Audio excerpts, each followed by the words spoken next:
Banyak sahabat menanyakan apa komentar saya tentang pernyataan pejabat keuangan bahwa hutang Indonesia masih dalam ambang batas aman. Nah, gimana ini jawabannya? Sontoloyo ini bisa apa menjawab pertanyaan tentang hutang? Pastinya saya tidak ingin berargumen dengan menteri keuangan terbaik di dunia. Siapa saya juga sih? Kemudian setelah saya pikir-pikir mungkin ada baiknya bukan argumen tetapi menyampaikan dengan keilmuan yang lain. Dengan demikian diskusi menjadi netral. Karena bisa saja salah keilmuannya, bisa juga salah ambil sampel sehingga salah kesimpulan, dan dengan demikian kita nggak kena pasang ledek, nggak salah ilmu gitu kan. Nah, ada sih ketakutan atau ketidakenakan kita bagaimana kalau keilmuan kita yang benar di kemudian hari. Kan jadi kayak pemerintah sekarang melakukan false information, itu yang kita nggak mau. Jadi harus berdasarkan keilmuan baru kita bertutur. Bagaimana kalau mulai dari sana? Bener deh, kalau ternyata kita benar gak enak banget jadinya. Begini melihat dari kacamata lain, dari ilmu lain. Ngapunten loh ya Bu, jangan diambil hati, ini untuk semua anak bangsa boleh beda keilmuan kan? Pertanyaan pertama, refleksi ke tahun 1998. Apakah Indonesia krisis karena pemerintah gagal bayar hutang atau karena rasio hutang pemerintah saat itu lebih tinggi dari pemerintah sekarang? Dalam bahasa lain, rasio hutang seperti dikatakan Ibu Menteri, rasio hutang kita aman masih 29%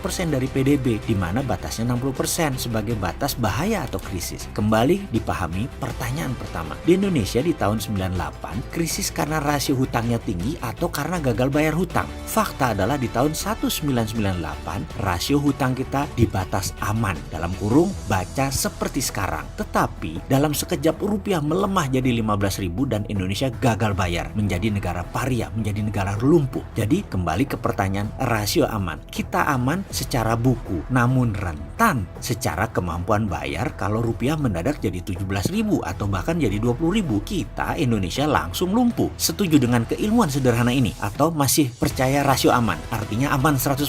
Boleh lanjut, ini monggo loh, saya ini dianggap Sontoloyo nyinyir, monggo loh ya. Selama pakai keilmuan lain berdalih data, monggo. Jangan sampai pakai emosi mentang-mentang penggemar berat seseorang lalu beda ilmu dianggap salah dan pendosa. Ngapunten loh ya bikin emosi. Lalu masalah hutang dilihat dari asal yang berhutang. Apakah hutang pemerintah, hutang BUMN, hutang swasta, plus off balance sheet liability lainnya. Lalu kita melihat bagaimana kita nyaur atau nyicil hutang tersebut atau membayar kewajiban hutang tersebut. Apakah dengan berhutang lagi alias bayar pakai pinjaman hutang baru lagi, atau dengan pendapatan proyek atau dengan jualan aset, dan banyak lagi caranya. Dalam tahun 1998 masalahnya hutang negara, hutang swasta, hutang BUMN menumpuk di satu tempat, tapi semua hutang mata uang asing alias hutang dari pinjaman luar negeri. Jadi rentan dengan naik turunnya kurs. Di tahun 2019 ini hutang negara, hutang BUMN mendominasi, swastanya sedikit. Lalu dikatakan bahwa Jepang, Amerika adalah negara penghutang terbesar. Nah ini menarik, benar setuju. Hutang diambang rasio atas alias sudah di atas 55% dari negara Amerika dan Jepang. Namun di sekolah saya diajari juga cara melihat data dengan cara lain. Maaf ya, mungkin karena kampus pinggiran beda dengan kampus Bonafit, jadi ilmunya masih ecek-ecek saya ini. Begini kami diajarkan, hutang Amerika menggunakan mata uang negaranya sendiri, alias hutang pakai mata uang dolar juga. Jadi tidak ada potensi rugi kurs, dan juga pembeli surat hutangnya ya warga Amerika sendiri, pengusaha Amerika sendiri, perusahaan Amerika sendiri, atau pinjamannya jadi pinjaman dalam negeri yang banyak. Demikian juga Jepang, dana pensiun Jepang duitnya banyak dan dipakai beli surat hutang negara sendiri, yen ketemu yen. Sekarang hutang